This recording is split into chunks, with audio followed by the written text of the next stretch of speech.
Hi, I'm Linda, and life has thrown me more curveballs than I ever imagined. 5 years ago, I thought I hit the jackpot when I married John. He was charming, successful, and seemed to genuinely care about both me and my daughter, Emma.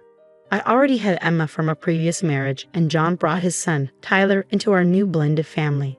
I was determined to make it work, treating both kids equally and with all the love I could give. Emma, sweetie, how about we invite Tyler for movie night? I'd suggest, trying to help the kids bond. Emma would nod eagerly, always willing to try. Can we watch a superhero movie? Tyler likes those. I'd smile, proud of her. That's a great idea. Why don't you go ask him? But more often than not, Tyler would shrug off the invitation. Nah, I'm good. Got plans with my friends, he'd say, barely looking up. John would reassure me, wrapping an arm around my shoulders. He's a teenager, Linda. It's normal for him to want space. I'd nod, trying to silence my doubts. You're right, I just want us all to be close. Things took a turn 2 years ago when my parents passed away, leaving me a sizable inheritance. I was determined to use it wisely. John, I think we should set some of this money aside for Emma's future, I suggested one night as we sat together reviewing paperwork. He nodded, but something in his eyes unsettled me. Of course, but we should think about Tyler too. He's closer to college age. A twinge of unease crept up my spine. Tyler's mom is handling his college fund. Remember, we agreed on that when we got married. I know, he said, a bit too casually. I'm just saying we should keep our options open. I should have paid more attention to that moment. I should have seen the red flags. My best friend Olivia even tried to warn me. Over coffee one afternoon, she gently raised her concerns. Linda, don't you think John favors Tyler a bit too much? She asked cautiously. I bristled at first. What? No, he loves both kids equally. Olivia raised an eyebrow. Are you sure? I've seen how he is with them. It's different. I waved it off, more to convince myself than her. Blending families is hard. We're still figuring it out. Just keep your eyes open, okay? And remember, I'm here if you need me, she said, squeezing my hand.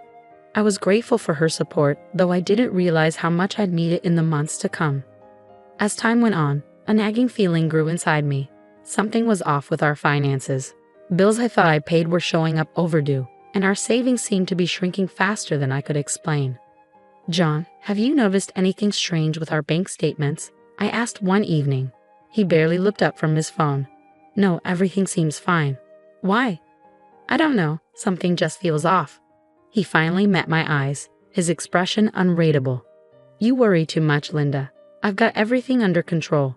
I wanted to believe him, but then I found it, a withdrawal for $5,000 that I hadn't made. My heart raced as I dug deeper. The more I looked, the worse it got. Multiple large withdrawals, passwords changed without my knowledge.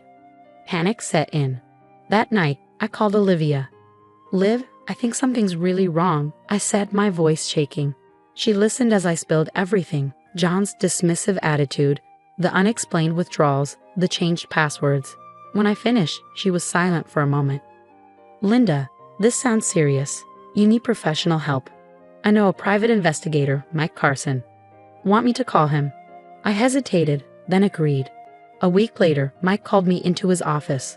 The look on his face told me everything before he even spoke. Mrs. Thompson, I'm afraid I have some bad news, he began. John hadn't just been making a few unauthorized withdrawals. He'd been systematically draining our joint account, transferring large sums to an account in Tyler's name. Mike slid a document across the desk. I stared at it, struggling to process what I was seeing. Money meant for both our children's futures, money from my inheritance. There's more, Mike continued. John told Tyler this money was a gift for his future. Tyler's been aware of this for some time. That night, I confronted John. I'll never forget the look on his face, not guilt or shame, but irritation, as if I had inconvenienced him by uncovering his betrayal. Tyler needs it more, John said, as if that somehow justified everything. He's closer to college age. And what about Emma's future? I demanded, my voice rising. What have you left for her? John had the audacity to shrug. There's a savings bond in her name. That should be enough. I was speechless, but the betrayal ran deeper than I could have imagined. Over the next few days, I uncovered even more lies. Friends started reaching out, concerned about things John had apparently been saying about me. He'd been painting me as unstable, unreasonable. a bad mother. And Emma, my sweet Emma, had been caught in the middle.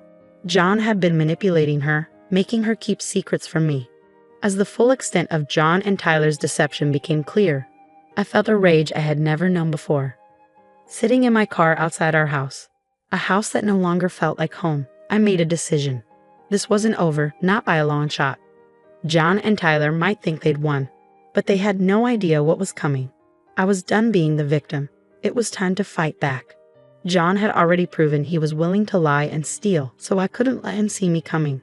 The next morning, I called in sick to work and met with Lisa Chen, a divorce lawyer Olivia had recommended. Based on what you've told me, Linda, we have a strong case for financial fraud, Lisa said, her eyes sharp behind her glasses. But we'll need ironclad evidence. Can you access all your financial records? I nodded, determination hardening inside me. I'll find a way. At home, I played the role of the dutiful wife, pretending I'd moved past my suspicions. John bought it hook, line, and sinker.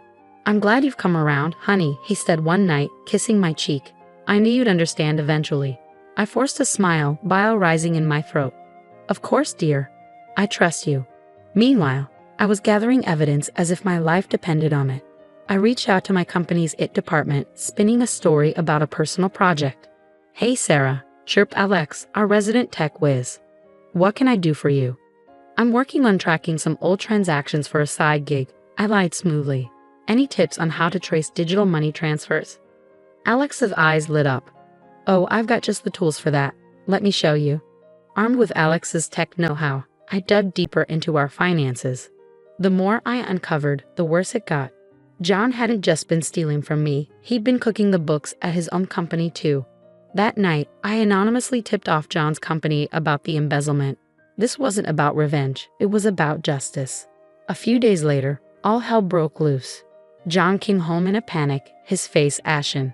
Sarah, we need to talk, he said, his voice shaking. I steel myself. This was it. Yes, we do, John. He launched into a frantic explanation about misunderstandings and mistakes, begging for my help to cover his tracks. But I'd had enough of the lies. Stop, John, I said, my voice cold. I know everything. The money you stole from our account, from my inheritance, the lies you've been telling about me, the way you've manipulated Emma, and now your little embezzlement scheme at work. John's face crumpled. He fell to his knees, grabbing my hands. Sarah, please, I'm so sorry. I'll make it right, I swear. We can fix this together. I pulled my hands away. Fix this, John. You've stolen our daughter's future. You've lied to my face for months. You've tried to turn our friends against me. There's no fixing this. But I love you, he pleaded, tears in his eyes.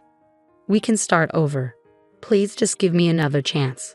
No, John, I said, my voice steady. It's too late for that. We're done. As I walked away, I felt a weight lift off my shoulders. The road ahead would be hard. But for the first time in months, I could see a future where Emma and I were free from lies and betrayal. The next few weeks were a whirlwind. I remember sitting at the kitchen table, Emma working on her homework beside me, when my phone buzzed with a news alert. Local accountant under investigation for major fraud. The headline screamed at me. My hands shook as I read the article. Emma looked up, concern in her eyes.